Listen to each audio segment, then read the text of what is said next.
tidak panjang lebar. Sebelum saya mengundang moderator dan pembicara, Bang Martin menyampaikan, Bang Martin tidak akan menyampaikan 2 atau 3 patah kata, tapi nanti saja merespon bila diperlukan pada setelah sesi diskusi.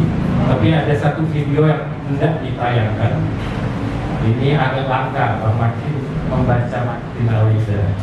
Jadi Bang Martin membaca cerpennya Kebaya Merah di Tebing Kanal. Walaupun Bang Martin memberi catatan cerpen ya, sebenarnya tidak untuk dibacakan. Sampai Martin Aliza. Saya lahir di Tanjung Balai, Sumatera Utara, 80 tahun. Memasuki Jakarta sekitar sudah hampir 60 tahun. Jadi saya menjadi mahasiswa, menjadi wartawan, menjadi penulis penuh di Jakarta. Saya menulis sejumlah cerita pendek dalam sejumlah buku. Saya akan membacakan satu dari sekian cerita pendek yang saya tulis, yang dengan teguh saya memegang temanya tentang bencana politik 65-66. Penulis, novelis, penulis dan penerjemah asal Indonesia. Bali ya,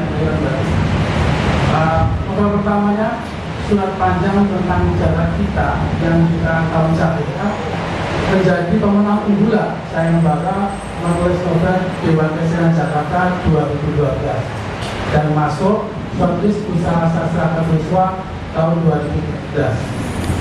Saat ini Miseria menjadi anggota Komite Sastra BKJ periode 2023-2026. Kemudian di samping saya ada Al-Tifari Yasin, panggilannya Aji, ya, Agi. Dia lahir di Ujung Pandang, Sulawesi, menetap di Kota Jakarta, menyelesaikan studi sastra Indonesianya di Universitas Hasanuddin. Dia juga menempuh pendidikan informal di Institut Sastra Makassar. Dia merilis album puisi Rencana Penipuan tahun 2021 di beberapa platform digital. Jadi bisa dilihat karya Agi ini ya. Dan buku puisinya yang berjudul Kunjungan Singkat di Rumah, Kunjungan Singkat ke Rumah, terbit tahun 2022. Pada tahun 2025, dia terpilih sebagai salah satu emerging writer di Ubud Writer Makassar International Writer Festival. Baik, itu dua pembicara yang akan membahas buku Bang Martin. Dan menariknya Bang Martin di undangan rilisnya mengatakan dia ini dikritik dari pembicara kita yang relatif jauh lebih muda dibanding Bang Martin. Jadi kita ingin mendengarkan generasi baru dalam sastra Indonesia, dan kita bisa melihat profil keluaran ini, satu perempuan, satu laki, satu Bali, satu Makassar. Jadi mewakili satu dinamika dari pembicara kita di depan hari ini. Mungkin bisa jadi juga. Silakan. Terima kasih Mas Imam, terima kasih untuk Bandara Garuda dan teman-teman yang hadir. Meski coba tidak baik hari sedang menjadi dan sangat hebat. Pertama mungkin saya ucapkan selamat ke Pak Martin Aliza. Kebaya Merah di Tebing Kanal terbit tahun ini, meskipun itu memuat sejumlah cerita yang sudah dimuat tahun sebelumnya, menuju cerita yang dimuat tahun 2025 di Kompas.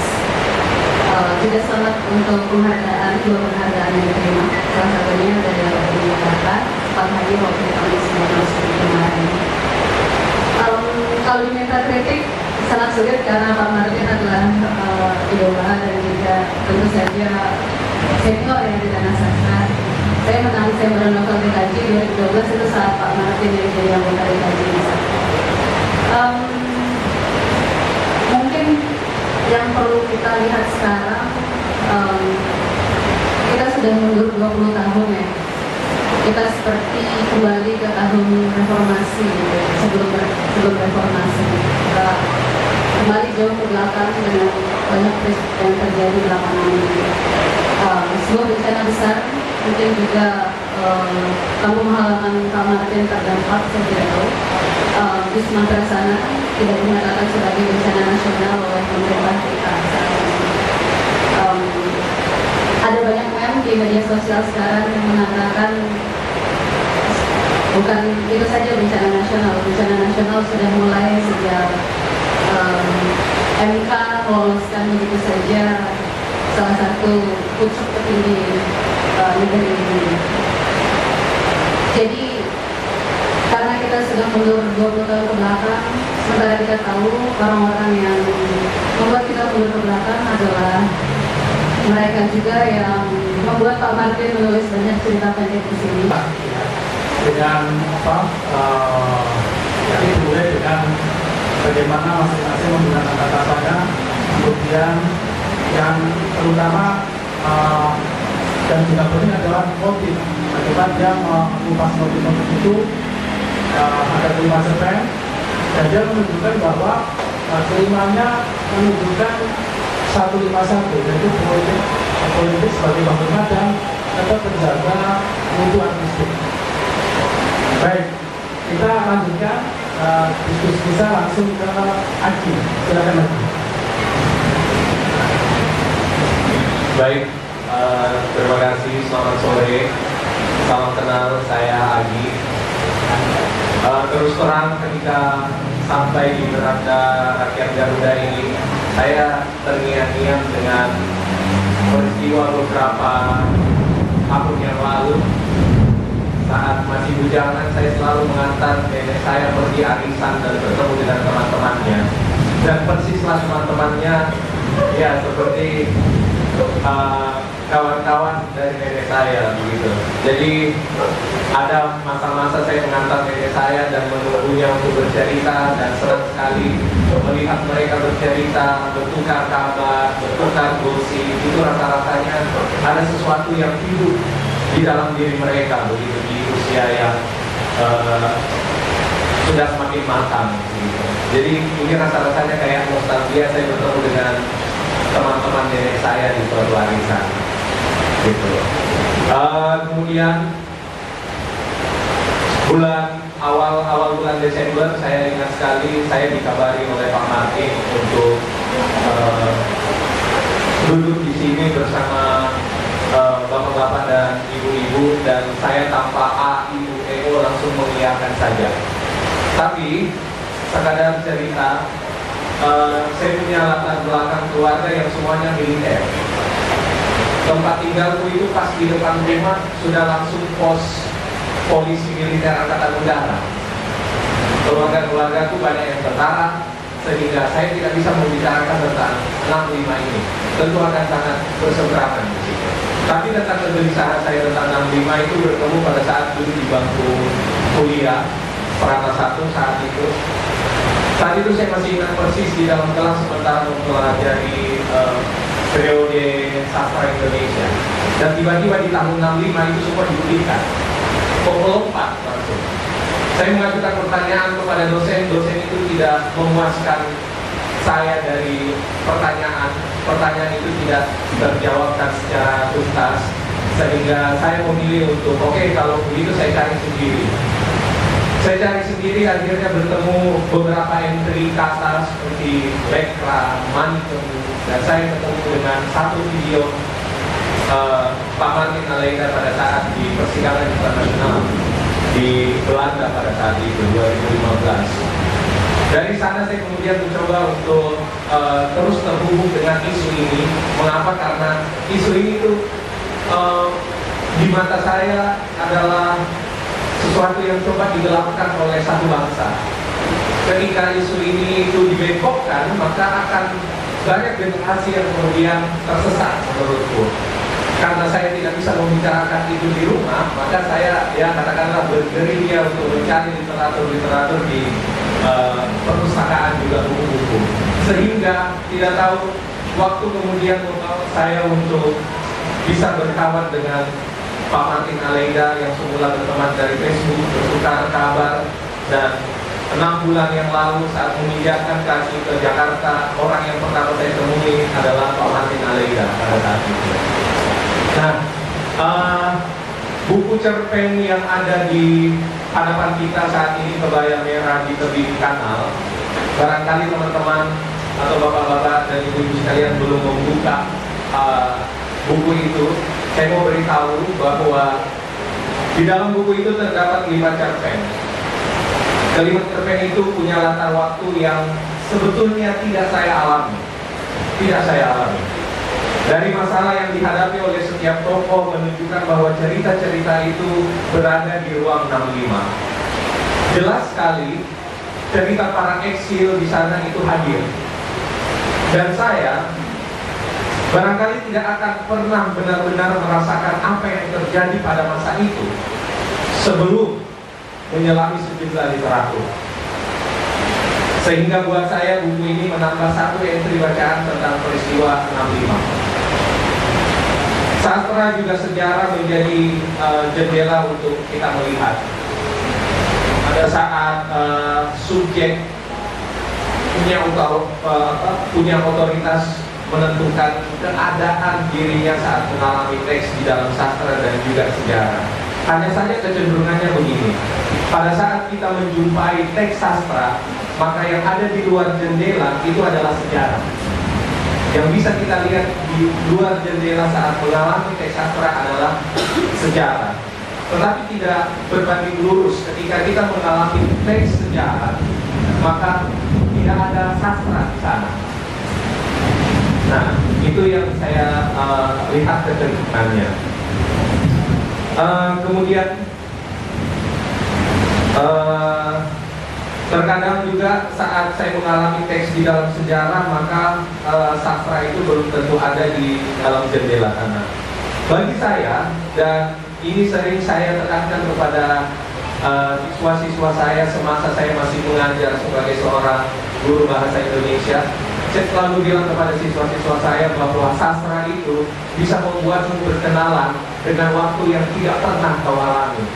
Bisa berkenalan dengan tokoh yang belum pernah kau jumpai. Nah, Bapak Ibu sekalian, kita sudah sampai di 4:30 ya. Kita masih punya banyak waktu untuk berbincang. Mungkin dari Bapak Ibu ada yang sudah baca barangkali di media. Kalau tidak membaca buku ini kan ini pernah terbit di media, jadi barangkali ada yang menangkap teks ini di digital, di internet, atau mungkin sudah membaca hari ini. Bapak Ibu bisa melancarkan pertanyaan.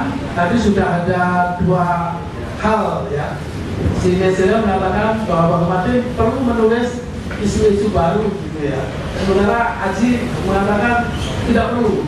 Nah, ini sudah ada satu isu yang bisa kita bahas lebih jauh. Silakan, mungkin 3 orang dulu. 1 di depan, mungkin di belakang. Oh, Bang 2, Bang Mas Bambu.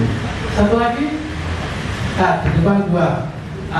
Silakan Pak, mungkin sebutkan nama ya Pak. Terima kasih. Nama saya Muhammad Hendra Ali, kan mantan wartawan Hari Merdeka. Tulisan Bung Martin ini mengingatkan saya pada sebuah cerpen dari John Steinbeck, menggambarkan bagaimana ketidakberdayaan rakyat, kelemah rakyat melawan kekuasaan. Ceritanya begini, tanah dia ditraktor.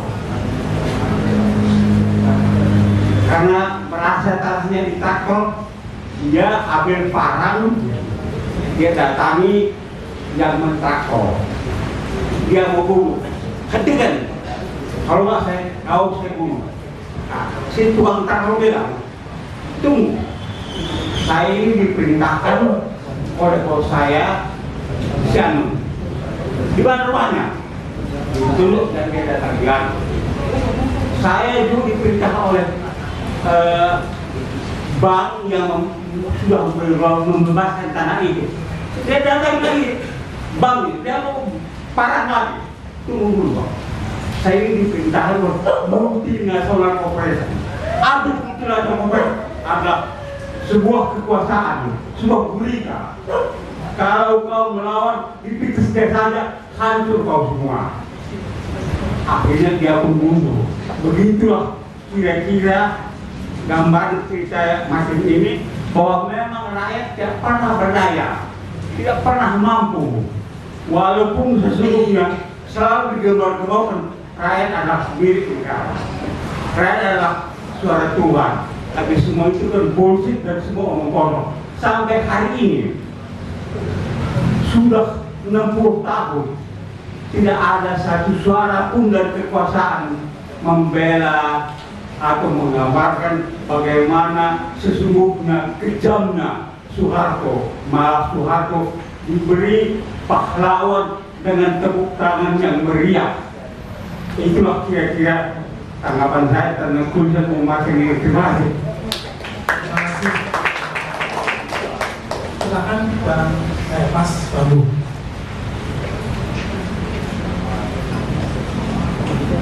Terima kasih. Pertama-tama saya harus mengatakan bahwa saya mengikuti sastra secara intensif, serta sastra yang temakan peristiwa 65. Saya datang dari dunia seni rupa. Tapi ada dua hal yang menarik dari dua pembicara. Menurut saya yang tidak mengikuti sastra secara intensif, rasanya yang dikemukakan dua pembicara ini baru.